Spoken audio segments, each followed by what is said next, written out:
Welcome, Battle Brothers and Sisters, to the most sacred and definitely not over-the-top segment of the galaxy. Combat Patrol Dark Angels. Let's go!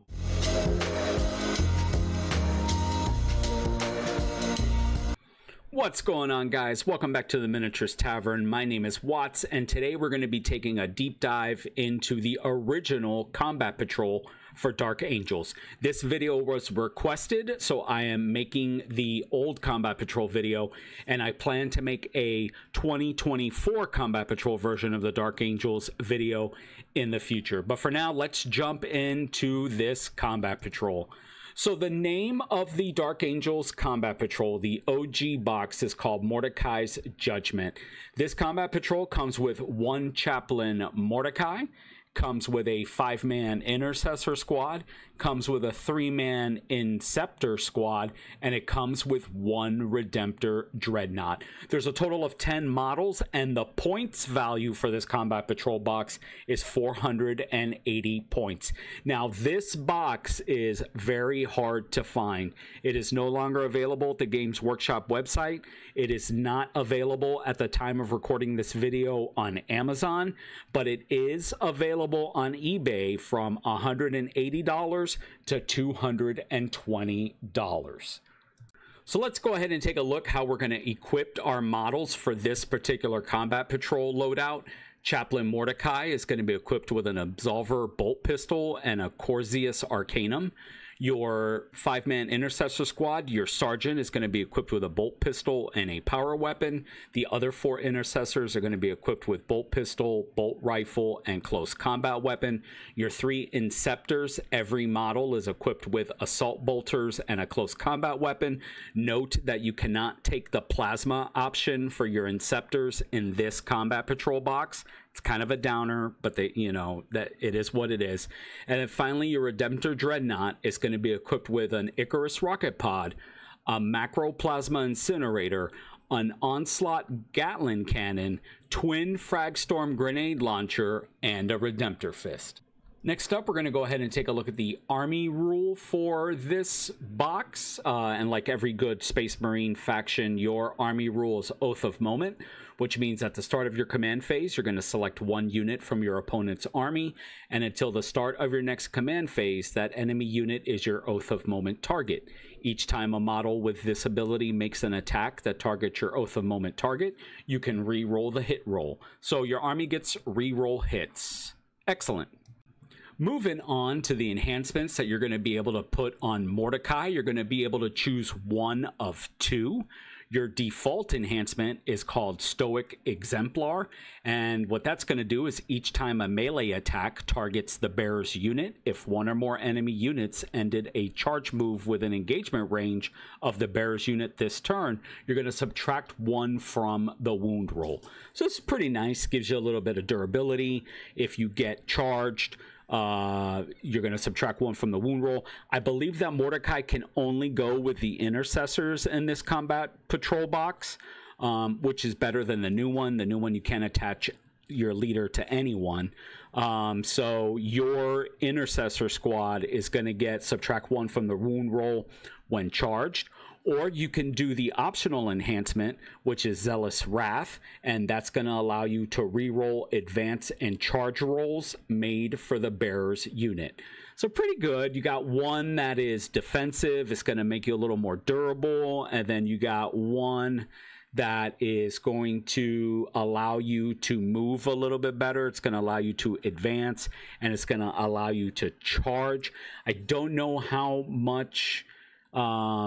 useful the second enhancement is going to be, because your Intercessors only have close combat weapons, so they don't really hit hard. So for me, I think the default enhancement would probably be the best choice. Moving right along. Next, we're going to look at the secondary objectives. You have 2 secondary objectives. You can choose one. Your default secondary objective is called Endless Hunt. From the second battle round onwards, at the end of your turn, you score 3 VP if an Intercessor squad unit from your army that is not battle shocked is within range of an objective marker you control and which is not within your deployment zone. If that objective marker is within your opponent's deployment zone, you score 5 VP instead. So I could see where the movement enhancement would kind of come in handy here, especially to advance if you're playing the first secondary objective, Endless Hunt. That'll let you get to the objective markers up hopefully a little bit quicker. It's going to depend on your dice roll, but the synergy is there for that one. Or you can pick the optional secondary objective, which is Archaeotech Reliquary. At the start of the first battle round, your opponent must select one objective marker. At the end of the battle, you score 10 VP if you control that objective marker. This one has a little bit more of a long play to it. You can't score this till the very end of the game, and you have to have that objective marker and hold it by the end of the game. I could see where the durability enhancement, -1 to wound, would probably allow you a little more durability to withstand bombardment, your opponent trying to push you off that objective. So 2 secondary objectives that synergize pretty well with the enhancements. Again, like every other Combat Patrol box, you're going to have to decide whether you want to be more offensive or defensive in your strategy, but you do have your objectives and your enhancements that play along with that. So that's actually pretty nice. And now we're into the Combat Patrol Dark Angels stratagems. Now remember, if you're new to the channel, a stratagem is just a little leg up. It's just a little power play that you can do during the battle to give your army a slight advantage. These do cost command points. So let's go ahead and take a look. So the first stratagem is called Resolute in Duty, and this is going to happen in your command phase. This costs 1 command point, and the effect is until the start of your next command phase, add 1 to the objective control characteristic of models in your unit. This is pretty good, especially if you're playing something like Tyranids, or you're playing your opponent has a way to force you to take battle shock tests. Remember, the +1 objective control happens after all modifiers have been added, right? So if you fail a battle shock check and you go down to 0 objective control, you can blow Resolute 1 command point for Resolute in Duty, and your unit will have 1 objective control point. So it's pretty handy to have just in case. The next stratagem is called Teachings of the Lion. This happens in your movement phase just after an Adeptus Astartes infantry unit from your army falls back. The effect, until the end of the turn, your unit is eligible to either shoot or declare a charge, but not both, in a turn in which it fell back. And this is going to cost you 1 command point, and I can see this really being effective for those intercessors, right? Because they have close combat weapons. If you can, until the end of the turn, you can blow this Teachings of the Lion, and you're able to shoot or charge in a turn in which you fell back. So for the intercessors, if you're in combat, you do a little shooting, you get charged. If you do get charged and you have the first enhancement available, they're going to get -1 to wound, and then you're going to be able to blow a command point for Teachings of the Lion, fall back, and still shoot. So that's pretty good. There's a lot of strategic play in that stratagem. So keep that in mind. And finally, the last stratagem is called Fortitude of the First. This happens in your opponent's shooting phase just after an enemy unit has selected its target. And the effect is until the end of the phase, each time an attack targets your unit has the benefit of cover against that attack.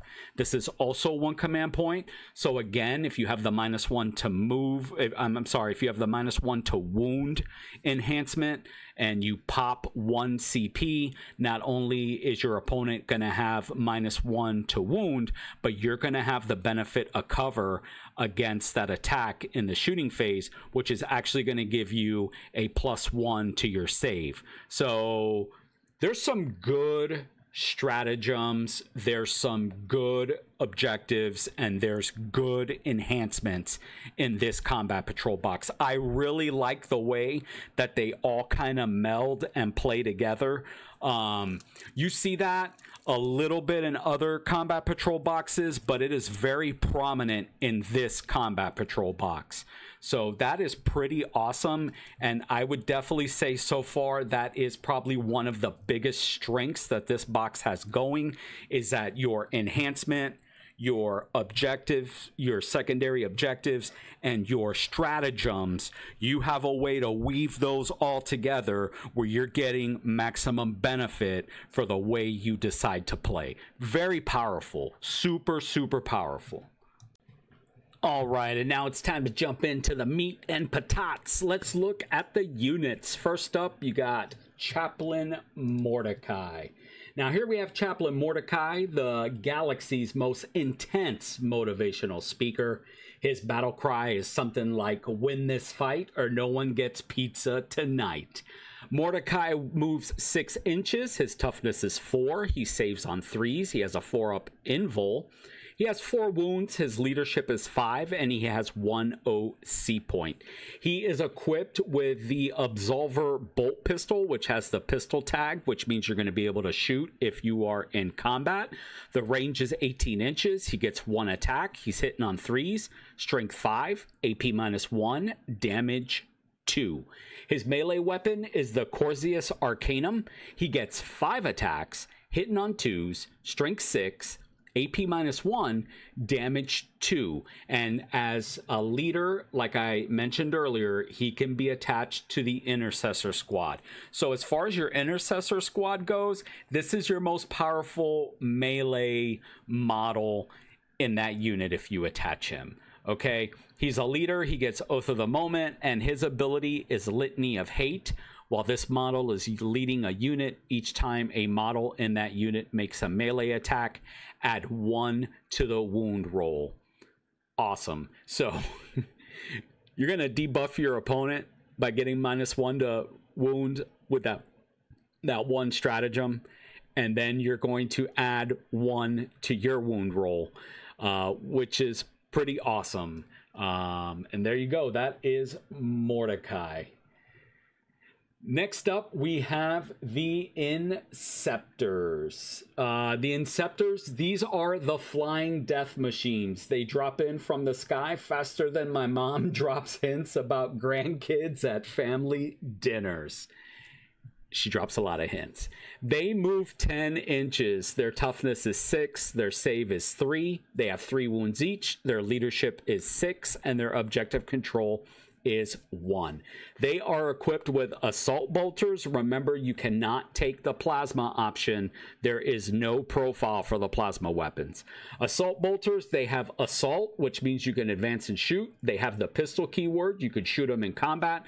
Sustained hits 2. So if you're within 9 inches, you're going to pick up 2 extra attacks, and they are twin linked, which means for your Oath of Moment, you're not only going to be re-rolling hits, but you're also going to be re-rolling wounds. They get 3 attacks each. They're hitting on 3s, strength 5, AP -1, damage 2.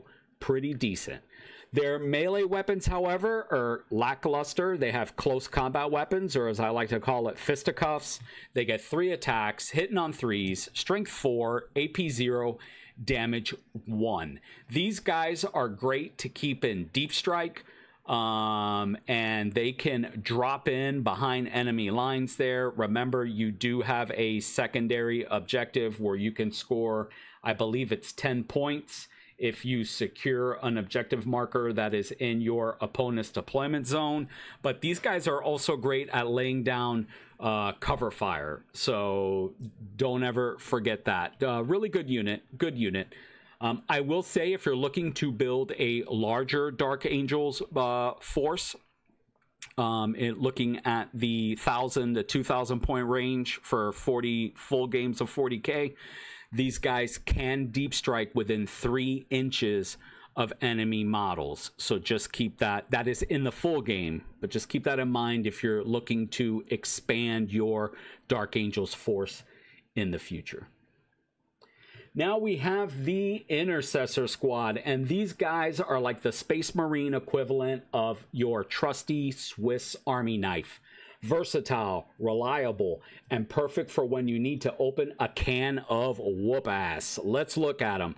They're going to move 6 inches. Their toughness is 4. They save on 3s. They have 2 wounds each. Their leadership is 6, and their objective control is 2.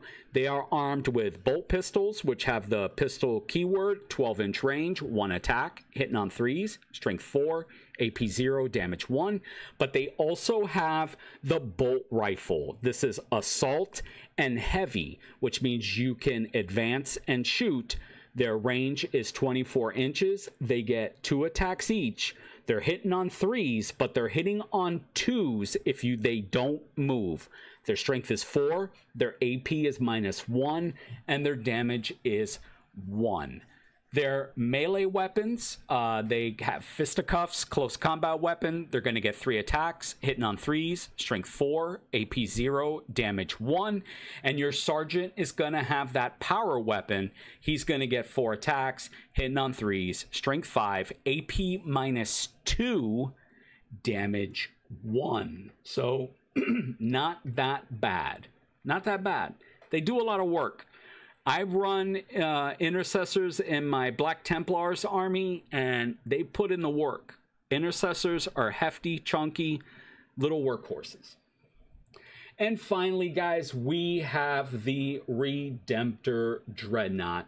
This bad boy is like the Swiss Army tank, armored to the teeth and ready to turn any foe into a fine mist of regret.